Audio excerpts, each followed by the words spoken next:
Magandang araw mga kabayan. Ito po muli si Engineer Alejandro, isang OFW, ang inyong stock tambay. Muli handang magbahagi ng kwentong kalakal at kuro-kuro mula sa Philippine Stock Exchange. Kung bago ka pa lamang sa akin channel, huwag kalimutan mag-like, subscribe, share, at pindutin ang notification bell para updated ka sa bagong videos na aking i-upload. Okay, so let's get started guys. Philippine Stock Exchange Index opens at 6,142.99. It went as low as 6,126.6, went as high as 6,153.3, and closes at 6,147.44, which is 0.13% up. Okay, so tingnan natin ngayon guys yung ating technicals or in chart. So it appears na medyo for me nakakakita na tayo ng konting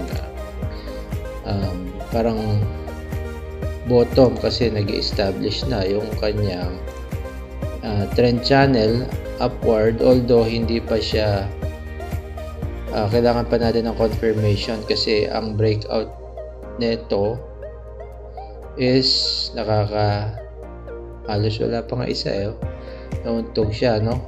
So we will see if mag-establish talaga yan or mag-manifest yung upward trend channel niya o magtuloy-tuloy. In case ma-breakout niya itong level na to, and then will be followed by another breakout at this level. Okay, at this level titignan ko yan para medyo safe ka na, no? So slowly nagre-recover na yung ating Philippine Stock Exchange Index. Slowly kasi medyo maraming balita ngayon na hindi nakakatulong, although as an investor we just have to keep doing what we are doing since passive naman to, especially sa mga OFWs. Extra income natin to, and we have invested our money, time, and effort dito. So basically we'll just have to continue doing this and keep monitoring. Magsama-sama tayo, magtulungan tayo, and together we will be able to slowly have an extra income or build an income, or magkaroon pa tayo ng extra panggastos or maybe savings na matatawag natin other investment na pwede nating pasukin is itong equity market nga. Though hindi siya kagaya nung sa ibang bansa or sa cryptocurrency, crypto market, or sa US commodities, medyo mas masigla ron dahil maraming nagte-trade. Ito naman sa Philippine Stock Exchange ay okay din naman na gawing passive income as long as medyo medium to long term investor ka and meron namang dividend din na nakukuha. So okay, so tuloy tayo. So basically, sabi nga natin, nagkaroon na ng bottom to and slowly appears to have to establish a higher low. So look at the MACD. MACD, okay, so above 0 na, although nag-crossover na naman downward, projecting downward, and nagkakaroon na naman ng red candles na. So basically, may mga nagbebenta na naman because of this upward movement. So syempre, kung mayroon ka ng konting kinita dyan and medyo may uncertainties na balita, then it is a wise thing to do na medyo mag-take profit ka na muna and then bumalik ka na lang pag nakakakita ka na ng ulit ng nag-establish na new support area. Okay, so tingnan naman natin to moving average. Okay, so umakyat na siya, no? So hindi lang siya tumuloy, nauntog nga. If nag-establish to another higher low, expect na magkakaroon ng ano to, upward, magko-continue upward movement. Anyway, ito nga yung ating dead cross. Pagka nag-bend yan upward, basically akyat na yan, and ito ang pinaka-expect natin na trajectory niyan, no? Okay, so let us move forward to our individual stock. Okay, so proceed tayo to Ayala Corp. Okay, Ayala Corp, ano ba nangyari sa kanya? Okay, so Ayala Corporation, basically mirror image lang naman to ng ating index. Okay, so of course medyo magkakaroon siya ng higher low, although medyo masyadong hindi pa natin na-decide kung yun talaga. However, umakyat nga yan, as I have said, parehas ng movement yan ng index. Kaya lang, after some time, ilan lang percento nag-profit taking na agad sila. Siguro kung dito sila nakakuha, meron na silang 7%. Pwede na yan. Kaya nagkaroon ng selling, but kung mapapansin natin, minto na yan. From selling, nagkaroon ng konting entry, no? Bumili na sila, however, medyo bumababa pa ng konti. But of course, hindi na bababaya kung makikita na lang natin kung mag-establish talaga siya ng support area. Okay, so parehas na index, projecting downward, pero umakyat na yan from above zero level, no? Okay, and moving averages, pareho talaga, no? So meron dead cross dyan, hintayin na natin mag-project ulit upward until such time na maging maganda na yung kanyang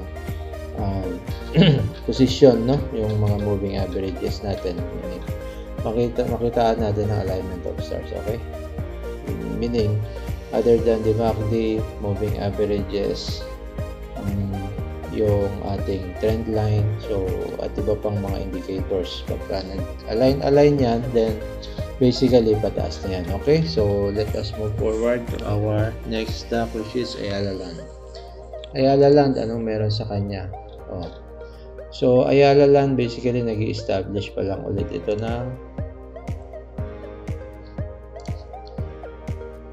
bottom. Ayan, so nandito siya, naghahanap ng bottom to. So kung ito na yung kanyang bottom, ayan, so consolidation na yan, mag-iipon na ng lakas yan. So basically, kung nahanap na yung bottom, kailangan niyang mag-breakout dito sa previous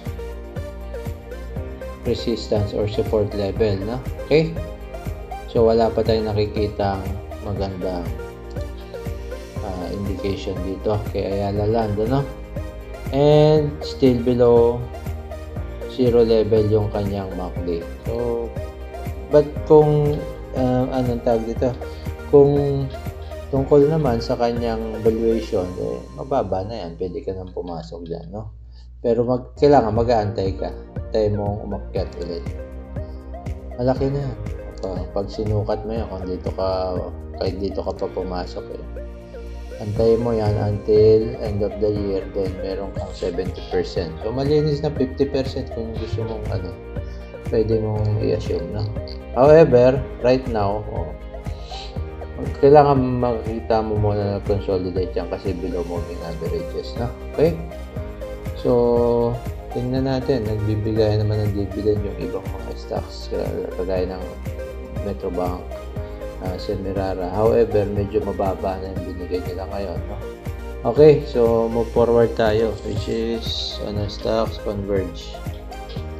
Yan natin ang nangyari kay Converge. Okay, so matagal na consolidate si Converge until nagkaroon ng breakout. So dito siya huminto dati, consolidation siya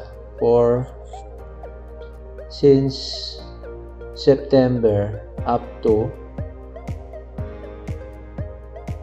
March. So, ilan yan? 6 months. Then, nag-breakout, no? So, projecting upward, continuation yan. May mga previous resistance dyan. But basically, ang overall assessment mo dyan kay Converge is galing sa baba. Magkakaroon ulit ng another breakout dyan. Or consolidation before another breakout, no? So, MACD, of course, projecting upward. So, dahil pumasok sa kanya. And, I don't know kung meron na itong dividend. Pero, ang plano nito previously, nung nag-ano pa lang, nag-IPO is, tinanong sila dati, by 2025 daw. Basically, magkaroon na sila ng, kinoconsider na magbigay ng dividend. Okay? So, moving averages, maganda naman. Ang taas, malakas yan. So, puro above moving average. Okay? So, let us just continue monitoring together by coming next week or Monday. Okay? And, next is BDO. Ano nangyari kay BDO? BDO, bakit yan? Bumaba na rin pala si BDO. So, nagkaroon na siya ng retracement or correction. Pero, na-hold niya ito, level na to. Then, umakyat and nag-attempt na ulit siya na mag-break dito sa historical high to, guys. Ito yung historical high dito. So, iintayin mo na lang dyan na mag-break yan until if that is the case, kung nag-break siya dyan, then we will expect na mag-continue yung kanyang upward movement. Okay? Ganda naman niya kung long-term investor ka. Kagaya ng kaibigan ko, long-term investor siya. So, marami na siya nakuha mga dividends, including stocks yata yan previously. Pero kung long-term investor ka, kung makikita mo dyan, pumasok ka dito, kahit na dito sa level na to, halos dumoble na yung investment mo. Okay? So, looking at the MACD, okay, so above 0 but projecting downward, no? So, aabangan na lang natin kung ano magiging next move niya. So, tatimingan lang naman yan, guys, no? Support and resistance, kailangan matimingan natin para hindi natin natsyempohan yung mga nasa ibabaw at pabagsakan. Okay, so basically, yun lang, and we will just continue monitoring dito sa itong ating one of the biggest banking company here in the stock market, which is BDO, and in biggest company, banking company in the Philippines. Okay. Next is ating pinaka-paboritong stocks. Ano nangyari na kay Jollibee, ang bida-bidang stocks. Yan, Jollibee. Well, upward trend pa rin siya. Medyo bumagsak siya ng konti, nagkaroon ng correction kasi masyado na mataas market dyan. Of course, medyo may mga news of uncertainties, kaya bumitaw yung iba. However, pagdating dito, nag-hold siya dahil may mga pumasok ulit because they believe na medyo tapos na yung bentahan. So, i-consider natin to as a support area dahil dito nag-bounce. However, nagkakaroon ng higher low. But here, makita natin, pwede mo i-consider na higher low yan. Lower high pala. Lower high, sorry. Okay. MACD, tingnan natin. Okay, so below 0. Hintayin mo na lang. Tiyempohan natin kung mag-project upward and kung nag-establish na siya ng kanyang support area, pwede mo na siyang pasukin ulit. And later, we'll try to attempt to break this level of resistance. No? Okay.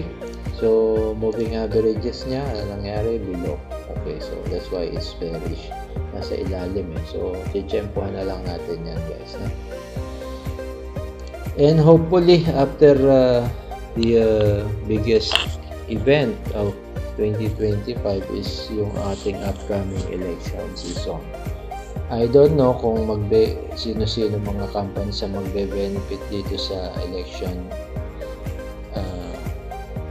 season or election year. Midterm election to sa national, and I think just yesterday nag-commence na yung campaign period ng ating mga local politicians, local sectors, local government. So start na sila ng campaign period.